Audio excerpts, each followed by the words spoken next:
Welcome to the video, everyone. I hope you've had an amazing week, and I hope you're ready, because today we're finishing up our series all about the Sermon on the Mount.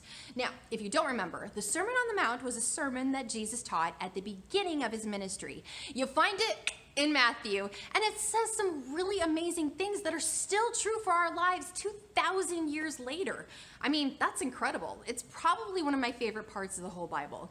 Well, besides the story of the Judge Deborah. Check it out later. We've learned some great things. Like last week, we learned not to worry because we know that God takes care of us. And I'm proud to say that since that lesson, I haven't worried about anything. That is not true, but it was still a great reminder to trust God because he loves us. And there's been other things that we've learned too, like it starts with Beatitudes, which is Jesus telling us who's the most blessed in God's eyes, and turns out it's like the humble and the poor and the meek and not people you normally think of.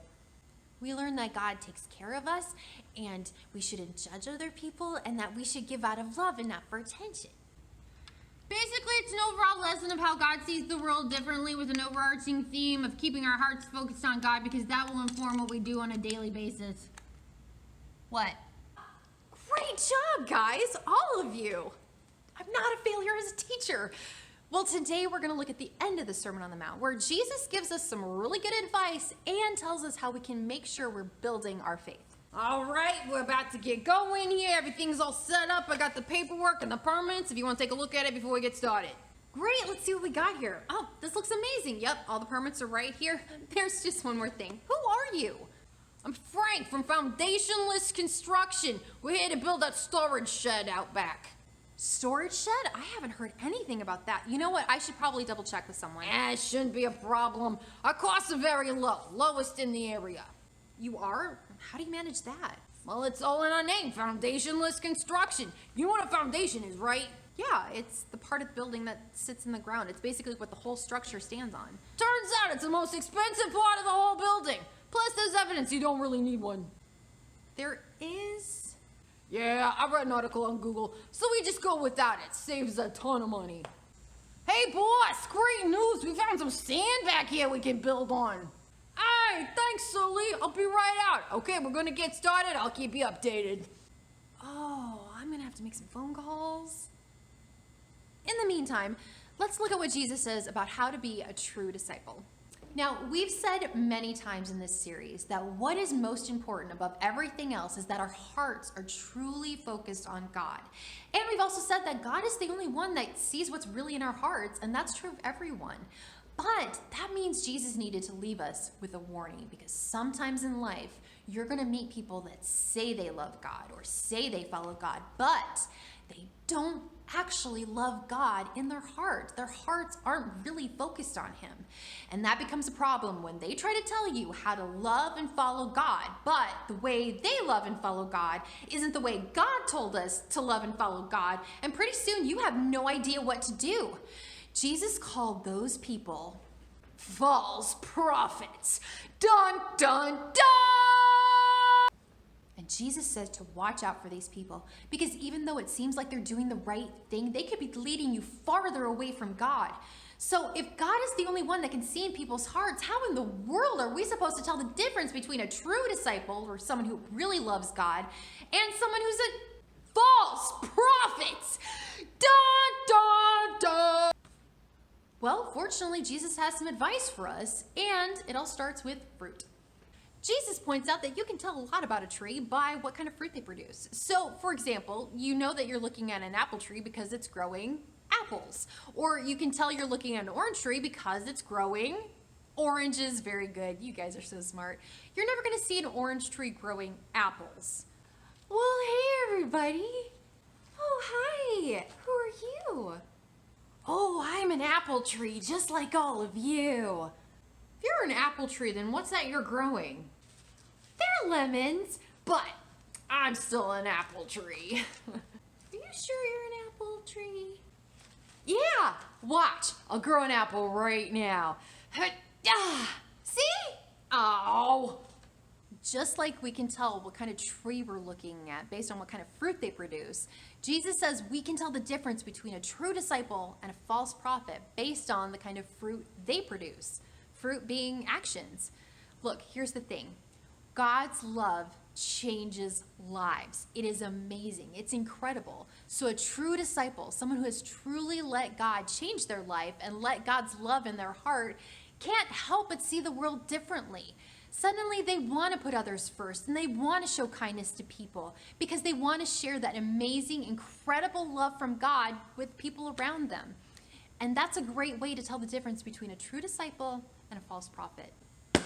Objection! Objection over here! Now that sounds an awful lot like judging someone, and I thought we learned we weren't supposed to judge people. Oh, hey, Your Honor, welcome back. You're right, we're not supposed to be judging people, but what we're talking about today, deciding between a true disciple and a false prophet, is a little different. Well, what in tarnation are you talking about? Oh, well, I'll explain. Judging someone means that you're deciding how much value someone has or how important they are as a person based on what you think about them. It's not a good thing. What we're talking about today is called discerning. It's basically just figuring out if what someone's telling you about God can be trusted. Oh, discernment. Oh, I see. Did you know it's totally possible to love someone and value someone without letting them tell you what to think about God? That is absolutely true. Now, after talking about this, Jesus moves on to telling us how exactly we can make sure that we are focused on God and that our hearts and faith are in the right place. And it has everything to do with our foundations. Jesus ends the Sermon on the Mount by telling us exactly what we need to do to make sure our hearts are in the right place, that we're focusing on God and keeping our faith strong. And he tells us the difference between a fool and a wise person. Now, a fool, great word by the way, is someone who hears Jesus' teaching and decides not to follow it. It's kind of like someone who decides he's going to build a giant house on a bunch of sand. Now, sure, it looks great and it works for now and it was really easy to do, but sand does not make a very good foundation. Like, what would happen if, I don't know, a storm came along? Oh no, my house is falling apart. Oh, this is terrible. My insurance definitely won't cover this. No! Well, there's your problem. That doesn't look good, does it? Well, let's look a little bit deeper.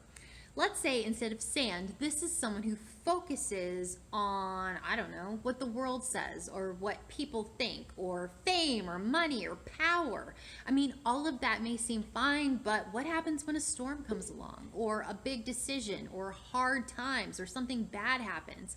Turns out focusing on all that earthly stuff is not going to keep you strong and not going to give you the direction that you need. So that's why sand, not a good idea. Let's see what Jesus says about how to be a wise person. Now, if you're following along at home, by now I'm sure you figured out that if a fool is someone who doesn't follow Jesus' teachings, a wise person is someone who does follow Jesus' teachings. Jesus says it's like someone who decides to build a giant house, but this time on a rock. Now, let's see what happens if that same storm from before comes along.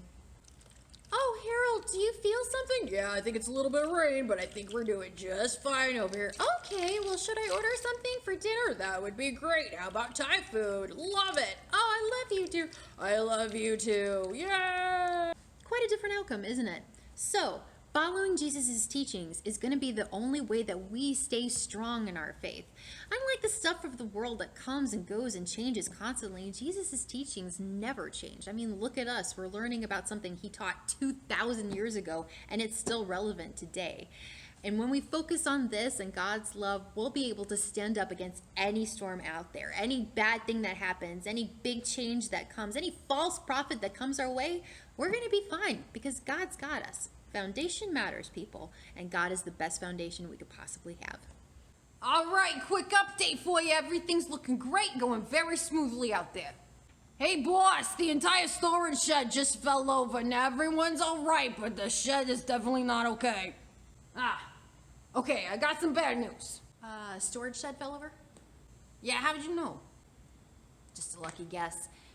Man, I don't understand what possibly could have happened. Okay, look, I don't know a lot about construction, but it could be the foundation or lack thereof. I mean, we just learned foundations are really important. You know what? You might be right. You know, it's kind of like that story in the Bible where Jesus says a fool builds a house on sand and a wise man builds his house on a rock. You know that story? Yeah, it's one of my favorite stories in the Bible. Who knew it applied to real life?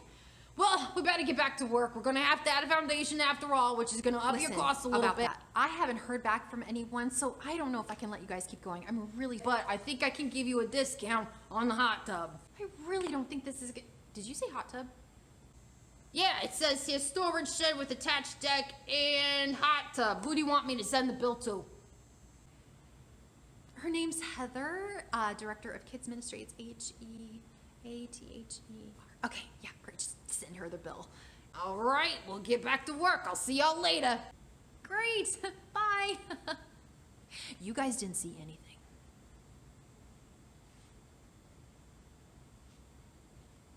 So in conclusion, people, make sure you read Matthew 7 verses 24 through 29 together as a family. And then when you're done with that, go back and read chapter 5, 6, and 7 all over again. It's all good.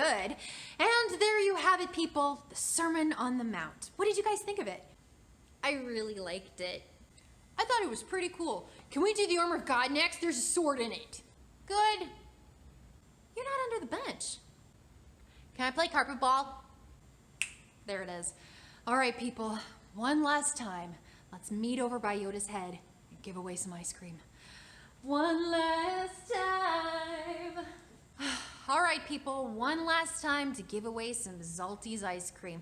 And quick note, even if you don't get a gift card, you should go there to get some ice cream because it's amazing and they're amazing and it's just overall amazing. But let's see what's in Yoda's head. All right, people, last time, I wonder who the big winner is going to be. All right, here we go. Emmeline! You might need to share with your sister. Great job, Emmeline. And guys, I loved your videos so much. It was so great to see your faces, and it was so great to hear you guys saying the Bible verses. You guys all rock, and I miss you a lot. Now, considering we don't have another video coming, I don't have another verse for you, but I do have something else to tell you. Shameless plug, we're doing VBS, but not VBS this year. We're gonna be doing Vacation Bible Science. So July 27th, we're gonna meet here at the parking lot at church and give away take-home boxes that have science experiments and lessons all about Jesus' miracles in them. Then you're gonna be able to do them throughout the week while watching the videos online that go along with them.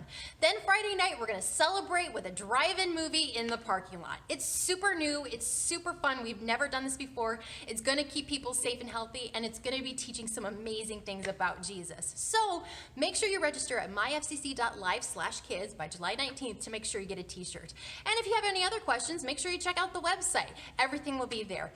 I love you guys. I miss you guys. I hope to see you at Not VBS, and I'll see you all next time.